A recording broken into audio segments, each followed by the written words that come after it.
Bismillahirrahmanirrahim. Assalamualaikum warahmatullahi wabarakatuh. Perkenalkan, saya Putri Ramadhani dari kelas BC 242 dengan NIM 240407511025. Pada kali ini saya akan mempresentasikan materi ilmu pengetahuan sosial dengan topik konsep dasar IPS yang berfokus pada aspek ekonomi. Melalui presentasi ini, saya berharap kita semua dapat memahami dasar-dasar ilmu ekonomi yang menjadi bagian penting dalam kehidupan masyarakat, seperti kegiatan produksi, distribusi, konsumsi, hingga pajak dan nilai tukar uang. Langsung saja masuk ke materi. Ilmu pengetahuan sosial atau IPS merupakan mata pelajaran yang dirancang untuk mengembangkan pengetahuan, keterampilan, dan sikap peserta didik terhadap gejala-gejala sosial dalam kehidupan masyarakat. Salah satu cabang utama dalam IPS adalah ekonomi. Dalam kehidupan sehari-hari, manusia dihadapkan pada masalah ekonomi yang mendasar, yaitu kebutuhan yang tidak terbatas dan alat pemuas kebutuhan yang terbatas. Oleh karena itu, penting bagi siswa untuk memahami konsep dasar ekonomi agar dapat mengambil keputusan yang bijak dalam kehidupan pribadi maupun masyarakat. Konsep dasar IPS ekonomi mencangkup pemahaman tentang kebutuhan dan kelangkaan, kegiatan ekonomi, pelaku ekonomi, hingga sistem ekonomi. Melalui pemahaman ini, siswa dapat belajar bagaimana mengelola sumber daya secara efisien, menghargai kerja dan usaha orang lain, serta menumbuhkan sikap hemat dan tanggung jawab sosial. Pendidikan ekonomi di tingkat dasar juga menjadi bekal penting untuk menghadapi tantangan ekonomi di masa depan seperti inflasi, pengangguran, dan kesenjangan sosial. Dengan memperkenalkan konsep-konsep ekonomi sejak dini, peserta didik tidak hanya diajak mengenali teori-teori dasar, tetapi juga mampu mengaitkannya dengan fenomena nyata yang terjadi di sekitarnya.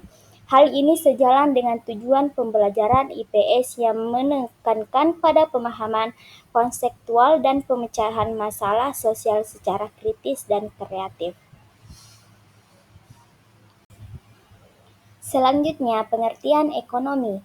Ilmu ekonomi dalam konteks ilmu pengetahuan sosial adalah cabang ilmu yang mempelajari perilaku manusia dalam memenuhi kebutuhan hidupnya dengan sumber daya yang terbatas.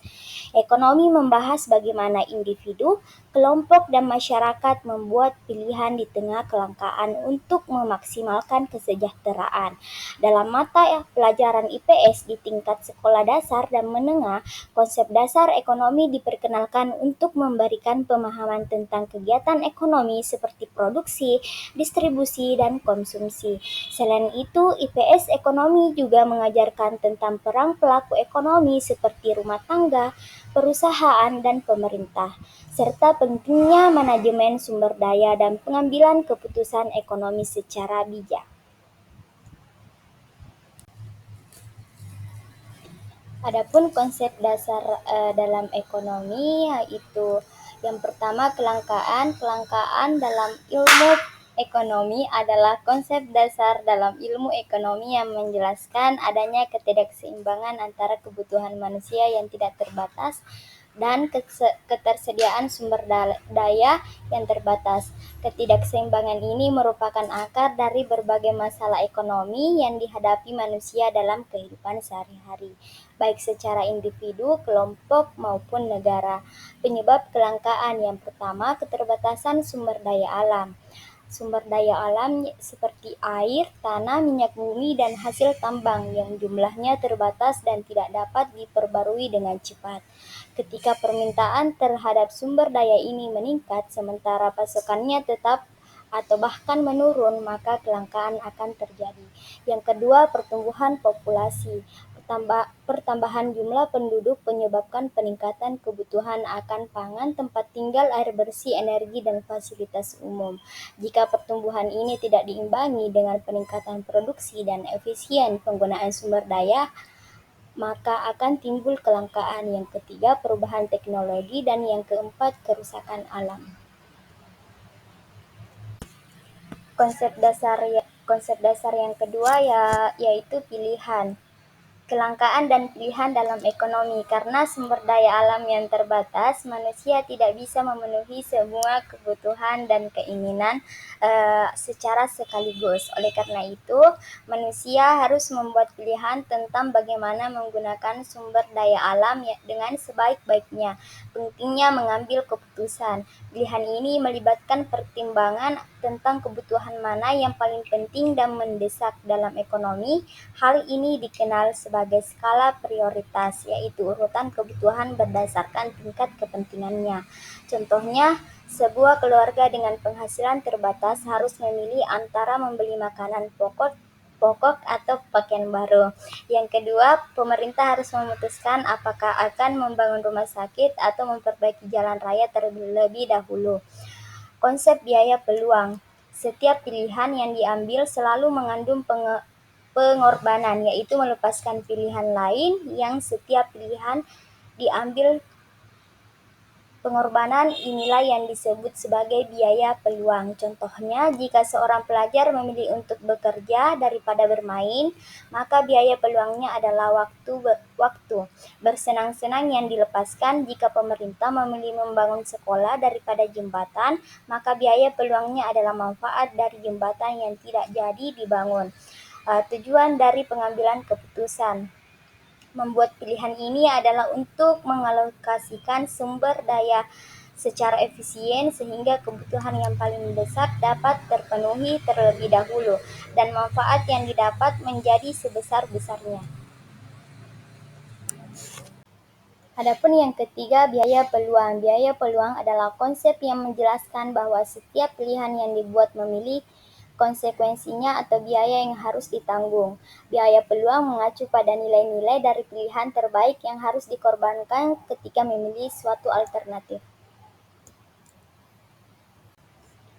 Selanjutnya, prinsip dasar ekonomi. Yang pertama, produksi. Produksi adalah proses menghasilkan barang dan jasa yang dibutuhkan oleh masyarakat.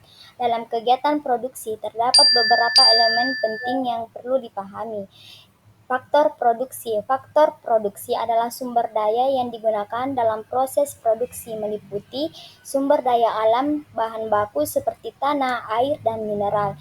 Yang kedua, tenaga kerja orang yang terlibat dalam proses produksi. Yang ketiga, modal peralatan mesin dan uang yang digunakan untuk menghasilkan barang atau jasa. Yang keempat, kewirausahaan, kemampuan untuk mengelola faktor-faktor produksi secara efisien. Yang kedua, distribusi. Distribusi adalah proses penyaluran barang dan jasa dari produsen ke konsumen.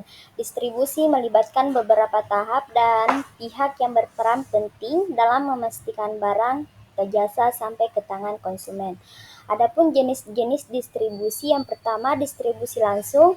Produser menjual barangnya langsung kepada konsumen tanpa perantara. Misalnya, nelayan menjual ikan langsung ke pembeli di pelabuhan. Yang kedua, distribusi tidak langsung. Barang melalui perantara sebelum sampai ke konsumen. Misalnya, petani menjual hasil panen ke pengepul lalu didistribusikan ke pasar atau supermarket. Adapun yang ketiga, konsumsi. Konsumsi adalah kegiatan menggunakan barang dan jasa untuk memenuhi kebutuhan hidup. Konsumsi merupakan tahap akhir dalam aktivitas ekonomi, di mana barang, jasa yang diproduksi dan distribusikan akhirnya digunakan oleh konsumen. Adapun jenis-jenis produksi, yang pertama, primer. Produksi primer kegiatan yang langsung mengambil sumber daya alam seperti pertanian, pertambangan, dan perikanan. Yang kedua, sekunder. Produksi sekunder kegiatan mengelola bahan baku menjadi barang jadi seperti industri manufaktur. Yang ketiga, tersier. Produksi tersier kegiatan yang menyediakan jasa seperti transportasi, pendidikan, dan kesehatan. Jenis-jenis konsumsi berdasarkan sifat barang atau jasa. Konsumsi barang menggunakan barang terwujud yang dapat habis atau bertahan lama. Konsumsi jasa menggunakan layanan yang tidak terwujud. Berdasarkan ketahanan barang, barang tidak tahan lama, barang yang langsung habis setelah digunakan. Barang konsumsi tahan lama, barang yang digunakan dalam waktu lama. Berdasarkan pelaku konsumsi. Yang pertama, konsumsi individu, konsumsi yang dilakukan oleh perorangan. Yang kedua, konsumsi rumah tangga, konsumsi yang dilakukan oleh anggota keluarga. Yang ketiga, konsumsi publik, konsumsi yang digunakan oleh masyarakat umum. Selanjutnya, peran ekonomi dalam kehidupan sehari-hari. Yang pertama, membantu memilih dan mengatur kebutuhan. Ilmu ekonomi mengajarkan kita cara memilih barang atau jasa yang paling penting sesuai dengan kebutuhan dan kemampuan agar tidak boros. Yang kedua, menumbuhkan rasa tanggung jawab dan kerjasama.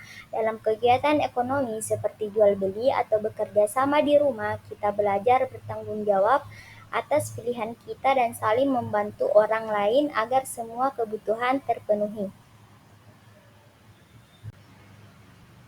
Siapa saja pelaku ekonomi? Pelaku ekonomi seperti rumah tangga, produsen seperti petani, pengrajin, konsumen seperti pembeli, dan pemerintah.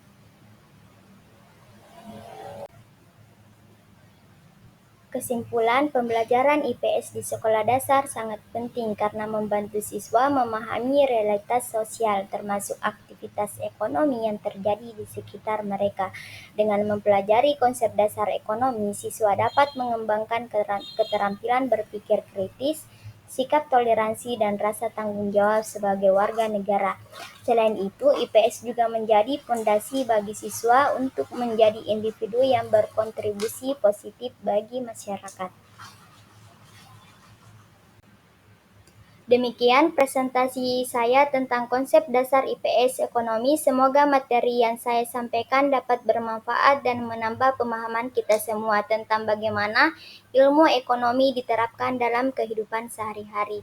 Terima kasih atas perhatian dan waktunya. Jika ada pertanyaan atau masukan, saya siap untuk mendengarkan dan berdiskusi bersama. Sekian, wassalamualaikum warahmatullahi wabarakatuh.